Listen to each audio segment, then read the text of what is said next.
Hindi napigilan ng netizen na si Victoria Banal na punahin ang kanyang kapitbahay na si Aling Sheila matapos makita ang larawan nito sa isang event na may kaugnayan sa umano'y extrajudicial killings. Sa naturang pagtitipon, bit-bit ni Aling Sheila ang litrato ng kanyang anak na iniuugnay ang pagkamatay sa war on drugs, bagay na pinalagan ni Banal. Sa panayam ng SMNI News, iginiit ni Banal na taong 2024 nasawi ang anak ng kanyang kapitbahay.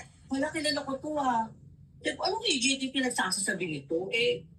Last year lang ito pinatay. Alam ko kasi nandito kami noon. Sinasama niyo yung issue na ito, for what?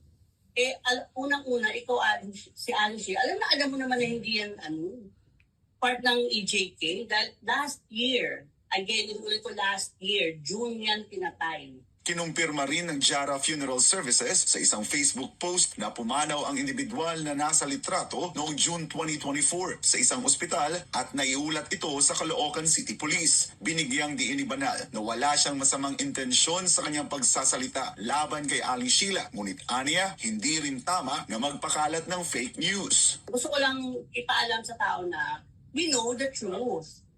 Hindi yung totoo na victim yun ng EJK. Kasi I personally know the guy. Kaya parang it's unfair naman for the Filipino people na ipagkalat nila na gano'n. I have to let everyone know na kung ano alam ko.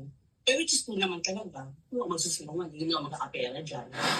Hindi naman napigilan ni Christine Tangonan ang kanyang pagkadismaya at matinding hinanakit. Yan ay matapos gamitin ng Bayan Europe ang larawan ng kanyang yumaong kapatid na si Aldrin Tangonan sa isang rally sa The Hague, Netherlands at ilarawan itong biktima ng war on drugs. Una-una sir, simple galit. Bakit sir, bumabalik po ang alaala namin. Siyang gabing pinatay po si Aldrin, pinaslang na dahil lang po sa selos. Nang makita namin ito sa TV, parang napakawalang hiya nang gumamit ng gano'n na bakit nila ginamit si Aldrin na ganyan na hindi naman po totoo. Binigyang diin ni Christine ang katotohanan sa likod ng pagkamatay ng kanyang kapatid. Isang krimeng bunsod ng selos at hindi ng anumang operasyong may kinalaman sa iligal na droga. Dagdag pa niya, sa halip na babawasan ang sakit na kanilang dinadala, lalo lamang umanong nagpapabigat sa kanilang pagdadalamhati ang pagbaluktot sa katotohanan. Natakpan po talaga kami sir kasi nung parang na-recall namin sir yung mga pangyayaring ng araw na pinatay si Aldrin po. Bakit nagawa nila yon? Dapat papanagutan po sana nila sir. Maawa naman po sila. Kung may mga konsensya pa sila, wag na po sana nilang ulitin ang mga ganyang pangyayari dahil masakit po sa part ng mga biktima po.